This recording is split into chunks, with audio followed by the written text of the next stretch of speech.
Doctor Zakir नायक साहब जब से इंडिया से गए हैं, पहले यहां थे, अहले हदीस उलमा के साथ रहते थे।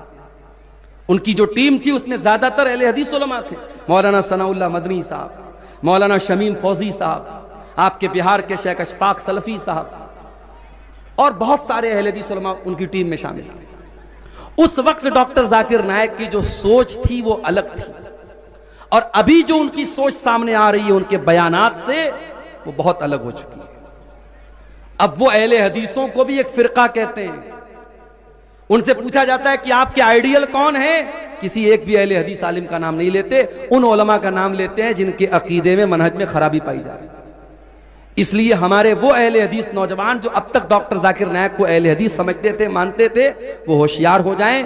अब जब डॉक्टर जाकिर नायक खुद को भी अहले हदीस नहीं मानते हैं तो हमें ये गलती करने की जरूरत नहीं है। लोग जो दावती मैदान के माहिर नहीं, मेरे खिलाफ फतवा डॉक्टर जाकिर नायक ने हराम किया।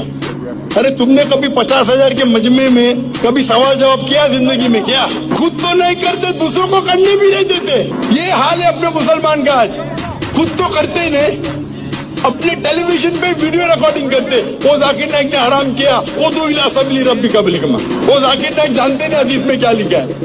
वो टेलीविजन के सामने बात करना तो आसान, मैदान में आके बात करो ना, मर्द के बच्चे। तो डॉक्टर जाकिर नायक पड़ोसी मुल्क के दौरे पर हैं। एक क्रिश्चियन ने सवाल किया, डॉक्टर साहब आपने बाइबल की फला आयत पढ़ी है, आपने गलत तरीके से कोट किया है। डॉक्टर साहब ने कहा, डॉक्टर जाकिर नायक ने कहा कि अगर मैंने गलत कोट किया है आप प्रूफ लाके दे दो, मैं मान लूंगा। अपनी दूसरी तकरीर में डॉक्टर जाकिर नायक बोलते हैं कि बाइबल के इंडिया के अंदर कई हजार नुस्खे हैं और उन हजारों नुस्खों में बहुत डिफरेंस है, बहुत फर्क है, बहुत अंतर है। बाइबल के अलग अलग एडिशन में बहुत अंतर है।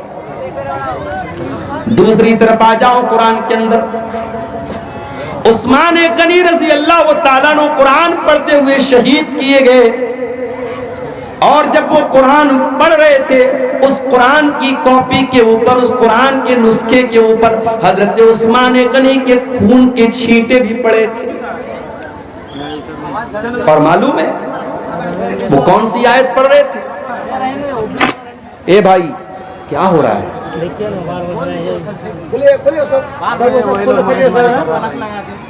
जो भी जिसकी वजह से डिस्टर्ब हो निकाल सको, एकदम कोई मुरब्बत नहीं, निकाल दो उसको। और एकदम खामोशी के साथ तकरीर सुनने दीजिए, डोंट डिस्टर्ब, बिल्कुल डिस्टर्ब नहीं करना।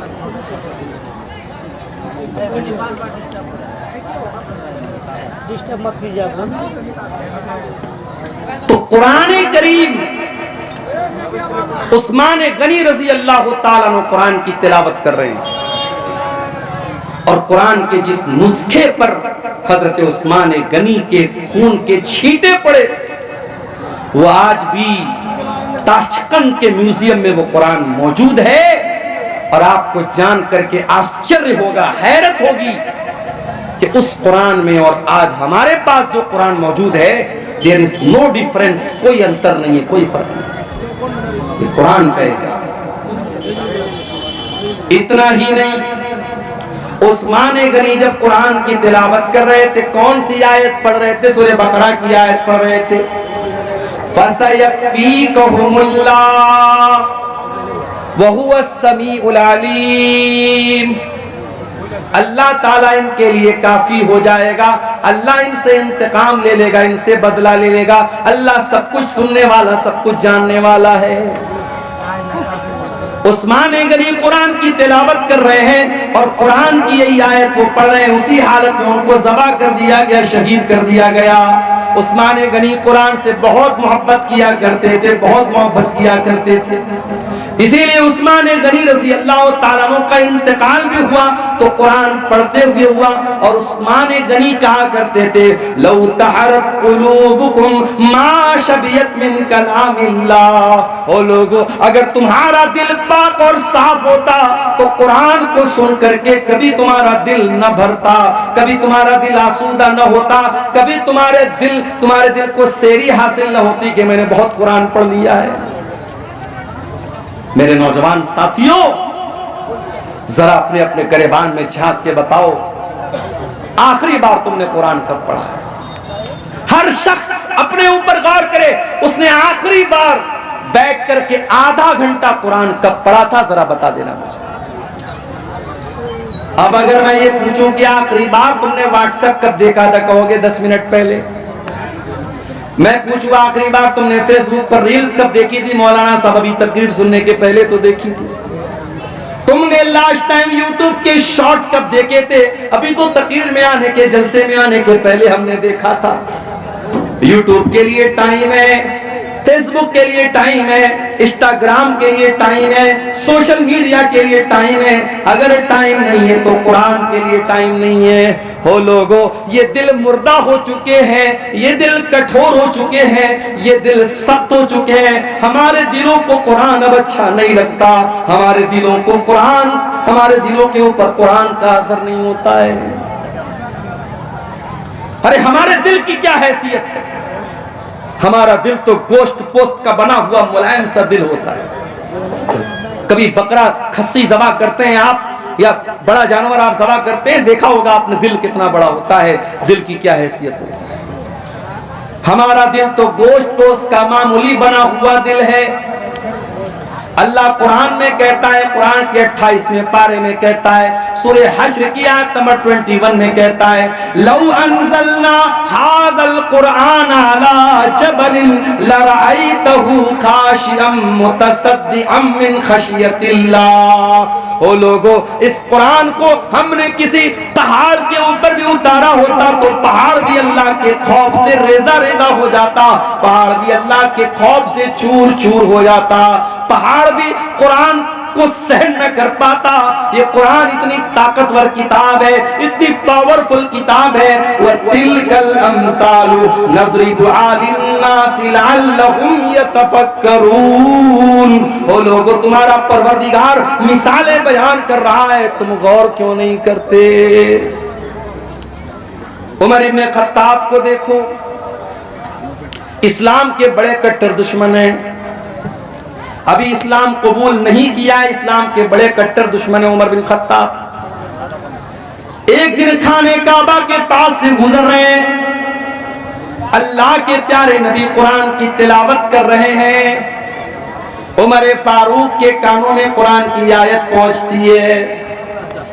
उमर फारूक के दिल में ख्याल आता है, इतनी अच्छी किताब है, इतना अच्छा कलाम है, ये जरूर किसी शायर की शायरी है, ये जरूर कोई पोएट्री है, कोई कविता है, कोई शायरी है। शायरी पसंद है ना आपको? हमारे मऊ से उसैद नाम का ये बच्चा आया है। क्यों आया है भाई? आपको नाते सुना रहा है, हम्द सुना रहा है, कलाम सुना रहा है, शायरी पसंद है आपको? पिछले साल एक प्रोग्राम में मैं आया था, कहीं पर अदनान प्रतापगढ़ी को मैंने देखा, उनको बुलाया गया, छोटा सा बच्चा है, उसको बुलाया जा रहा है, सुफियान को बुलाया जा रहा है। शायरी पसंद होती है इंसान को, शायरी में एक अट्रैक्शन होता है। उमर फारूक ने कुरान को सुना, कुरान अच्छा लगा, कुरान दिल को भाया, कुरान ने दिल को आकर्षित किया। उमर इब्ने खत्ताब ने कहा कि जरूर ये किसी शायर की शायरी है। अभी उमर इब्ने खत्ताब के दिल में ये ख्याल आया था, अल्लाह के नबी ने कुरान की आयत पढ़ी, वमा हुवा बिकौलि शाइर कलीलम मा तुमिनून। ओ लोगों, ये कुरान किसी शायर की शायरी नहीं है, ये कुरान कोई पोएट्री नहीं है, ये कुरान कोई कविता नहीं है। तुम लोग ईमान कम रखते हो, कुरान कोई शायरी नहीं है। जब ये ख्याल रिजेक्ट हो गया, हजरत उमर सोचने लगे कि अगर ये कुरान शायरी नहीं है तब इतना अच्छा क्यों लग रहा है? इसका मतलब कि कुरान मैजिक है, कुरान जादू है, कुरान किसी काहिन की कुहानत है। कुरान के जरिए मोहम्मद रसूलुल्लाह हमारे दिलों को अपनी तरफ माइल कर रहे हैं। अभी उमर इब्ने खत्ताब के दिल में यह ख्याल आया कि अल्लाह के नबी ने कुरान की अगली आयत पढ़ दी, वला बिकौलि काहिनिन कलीलम मा तज़क्करून।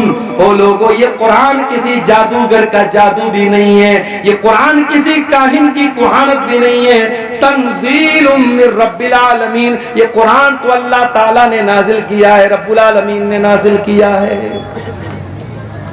हजरत उमर के दिल पर चोट लगी, उनका दिल थोड़ा सा सॉफ्ट हुआ, मगर अभी इस्लाम उन्होंने कबूल नहीं किया। एक दिन बड़े गुस्से में तलवार लेकर के निकले। रास्ते में एक सहाबी मिले, हजरत नुआइम रजी अल्लाह ताला अन्हु। उन्होंने पूछा, उमर कहां जा रहे हो?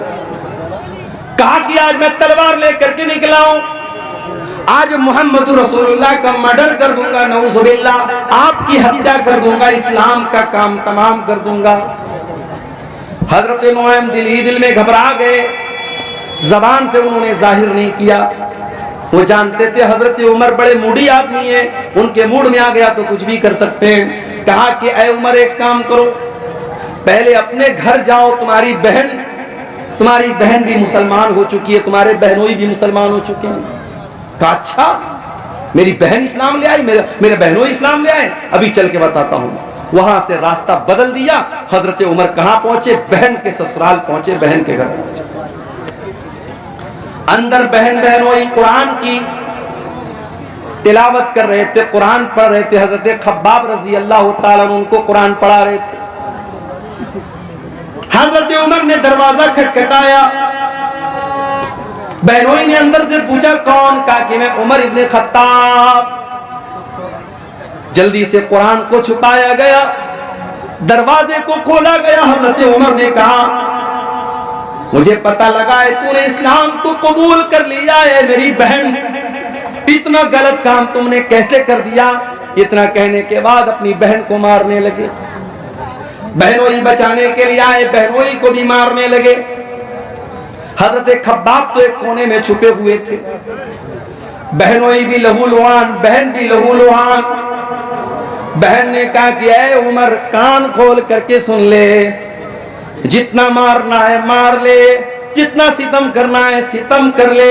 ऐ उमर, अब इस्लाम हमारे दिल के अंदर दाखिल हो चुका है, अब तू इस्लाम को हमारे दिल से नहीं निकाल सकता।